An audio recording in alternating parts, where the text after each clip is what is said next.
yield kita. Jadi kita grade dan ratingnya sudah sangat rendah karena dianggap risikonya sangat kecil. Oke, next. Nah, ini saya contohkan konsep dari namanya EED, Economic Executive Dashboard. Nah, ini tampilan seperti ini. Jadi ini tampilan awal. Sebenarnya di sini ada 4 layar utama yang kita sebut. Sebenarnya 4 layar utama. Awal pembangunan itu 4 layar utama. Pertama tentang market. Ini data real time. Kita ambil langsung dari Bloomberg. Jadi datanya real time, nggak perlu ada orang di situ, dia langsung kerja sendiri gitu.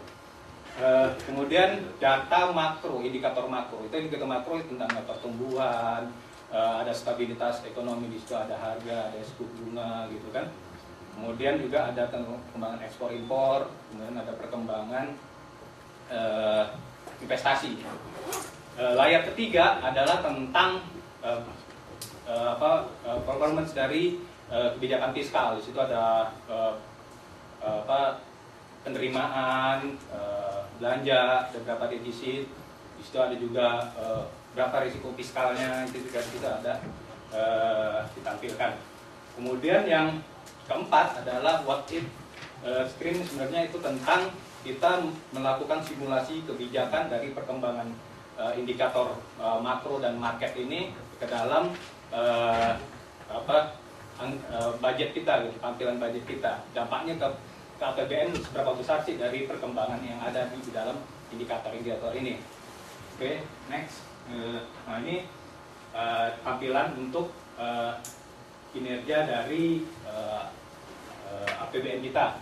Kita monitor setiap bulan berapa dia sudah sampai berapa, realisasinya berapa, pembiayaan berapa. Kemudian di sini ada arus kasnya berapa gitu kan. Nah, kita tahu kita punya arus kas masih banyak gitu kan. Ini seharusnya bisa dipercepat disbursementnya di dalam belanja negara. Seperti itu. Kita di sini Bu Menteri kalau melihat ini bisa langsung mengambil tindakan gitu. Di sini juga ada realisasi 10 besar dari departemen atau kementerian yang mempunyai budget yang paling besar. Nah, ini kita monitor dia realisasi sudah sejauh mana nih. Jadi apakah dia di bawah target atau enggak. Kalau di bawah target itu menteri yang langsung ngomong ke departemen itu, ini kamu belanjanya terlalu sedikit nih gitu loh. Nah, itu harus cepat lah. Ini kan fiskal, paling kalau zaman sekarang untuk stimulus fiskal kan tentu belanja harus cukup banyak gitu loh. Walaupun bukan asal belanja gitu, kita tetap harus ada efisiensi di situ gitu. Nah, kalau ini bisa kita kontrol terus, kita harapkan kebijakan fiskal kita juga nggak seperti yang lalu-lalu yang hanya kencangnya di kuartal terakhir gitu kan. Soalnya itu kencangnya di kuartal terakhir, di kuartal tengah awal dan tengahnya itu nggak ada belanja gitu. Tapi ekonomi tetap tumbuh gitu. Nah, yang anehnya nggak belanja kok ekonomi tetap tumbuh. Nah, berarti peran pemerintah kurang di situ ya kan. Nah, kita pengen nggak seperti itu. Paling tidak ya di kuartal kedua kita udah mulai melakukan eksekusi belanja di situ. Oke, selanjutnya. Nah, ini metode tadi kan ada hijau, kuning, merah gitu. Itu indikator threshold-nya. Apakah suatu indikator itu menunjukkan kondisi yang bagus atau tidak terhadap kondisi ekonomi. Jadi penentuan threshold jangkarnya adalah target pertumbuhan yang kita tetapkan di dalam asumsi APBN. Nah, kalau kita tetapkan asumsi APBN di tahun 2009 ini 4,5, sebenarnya ini sudah direvisi 4,3.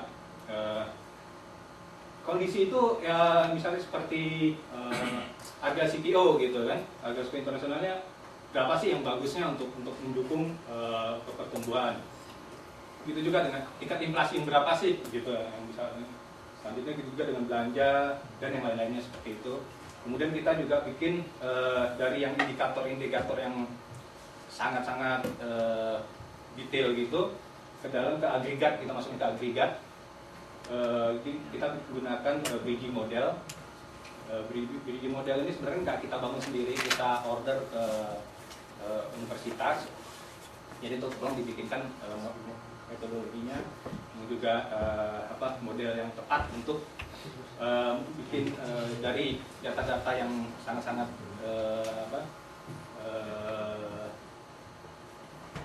kecil gitu ya ke dalam analisa yang lebih besar, agregat ekspor, investasi, konsumsi, APBN, karena ini merupakan sumber-sumber dari pertumbuhan akhirnya masuk ke dalam pertumbuhan. Nah, untuk masuk ke target pertumbuhan kita menggunakan model MOTI, model-model yang sudah dikembangkan di tahun dari sudah lama di tahun 2000-an. Ini model sebenarnya awalnya dari Belanda, kita diajarin cara, terus kita kembangkan lagi dengan universitas. Nah, selanjutnya, nah ini yang saya bilang layar terakhir yang kita what if analisis dari berbagai indikator itu. Kita coba melakukan simulasi terhadap APBN. Kita bikin shock di sini, berapa sih kalau kita naikkan